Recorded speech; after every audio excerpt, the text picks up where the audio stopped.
இன்றைக்கி நம்மளோட டாபிக் எதை பற்றி அப்படின்னு பார்த்தீங்கன்னா, ஒன் சைடு லவ்வை எப்படி டபுள் சைடாக மாற்றலாம் அப்படின்றது தான். இதுக்கு நிறையா டிப்ஸ் இருக்குது. அதில் டிப் நம்பர் 1, போய் பொண்ணுங்கிட்ட தைரியமாக பேசணும்.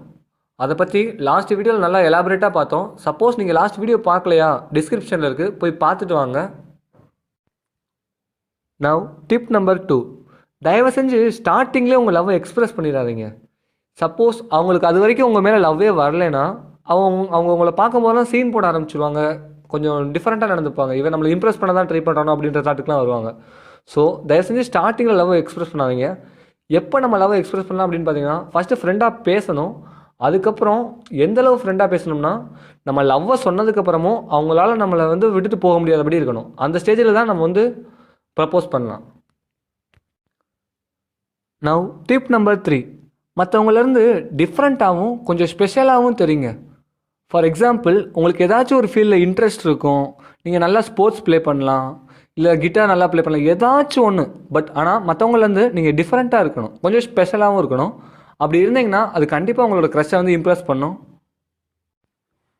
நவ் டிப் நம்பர் 4, ட்ரெஸ்ஸிங் சென்ஸுக்கு கொஞ்சம் அதிக இம்பார்ட்டன்ஸ் கொடுங்க. ஏன்னா ஒருத்தவங்க நம்மளை பார்க்கும்போது நம்மகிட்ட டக்குன்னு அட்ராக்ட் ஆகிற விஷயம் என்னென்னு பார்த்தோம்னா ட்ரெஸ்ஸிங் சென்ஸ் தான். ஸோ முடிஞ்சளவு நீட்டாக ட்ரெஸ் பண்ணுங்கள், அயன் பண்ண ட்ரெஸ் போடுங்க.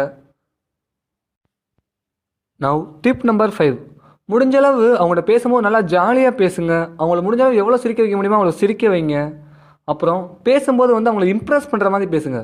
ஆனால் முக்கியமான விஷயம், நீங்கள் அவங்கள இம்ப்ரெஸ் பண்ண தான் இப்படிலாம் பேசுகிறீங்க அப்படின்றது அவங்களுக்கு தெரியக்கூடாது. அப்புறம் பேசிகிட்டு இருக்கும்போது அவங்க கண்ணை பார்த்து பேசுங்க. அப்புறம் இடையில பேசிகிட்டு இருக்கும்போது ஸ்மைல் பண்ணுங்கள்.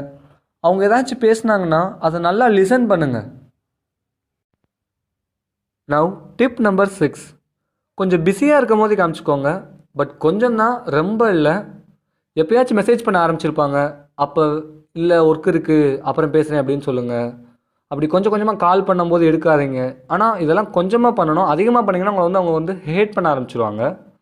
ஸோ அதே மாதிரி நீங்களே போய் திருப்பி போய் பேசாதீங்க. 2 தடவை நீங்கள் மெசேஜ் பண்ணால் 3ஆவது தடவை அவங்கள மெசேஜ் பண்ண வைங்க. அந்த மாதிரி நீங்கள் பேசணும்.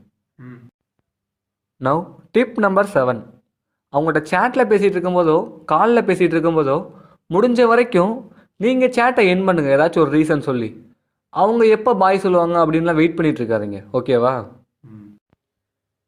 நவ் லாஸ்ட் திங், ரொம்ப ரொம்ப முக்கியமான விஷயம். நிறைய பசங்க நினச்சிட்டு இருப்பாங்க, பொண்ணுங்க அழகாக இருந்தால் தான் லவ் பண்ணுவாங்க, நம்ம அசிங்கமாக இருக்கோம், நம்மளை யார் லவ் பண்ணுவான் அப்படிலாம் நினச்சிட்டு இருப்பாங்க.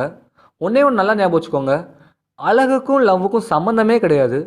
ஃபார் எக்ஸாம்பிள், நீங்கள் எங்கேயாச்சும் வெளியே போவீங்க, அப்போ அந்த பையனை பார்த்தா ரொம்ப கேவலமாக இருப்பான், அந்த பொண்ணு காலேஜ் பியூட்டி தேவதை மாதிரி இருப்பாள். எப்பட்றா அவன் இந்த பொண்ணை உஷார் பண்ணான் அப்படின்னு பொறாமை வயிறு எரியும். ஸோ அதுக்கு என்ன காரணம் அப்படின்னு பார்த்தீங்கன்னா, முழுக்க பேச்சு திறமை தான். ஸோ கவலையே படாதீங்க, பேச்சு திறமை மட்டும் இருந்தால் போதும். எப்படிப்பட்ட ஃபியராக இருந்தாலும் அதை உஷார் பண்ணிடலாம். That's all. லவ்வில் ஏதாச்சும் உங்களுக்கு டவுட் இருந்துச்சுன்னா கமெண்ட் பண்ணுங்கள். உங்கள் கமெண்ட்ஸை பார்த்துட்டு அடுத்தடுத்த வீடியோஸ் வந்துக்கிட்டே இருக்கும். கொஞ்சம் வெயிட் பண்ணுங்கள். அப்புறம் கமிட் ஆகணும்னு ஆசைப்பட்டீங்கன்னா மறக்காமல் சப்ஸ்கிரைப் பண்ணிடுங்க.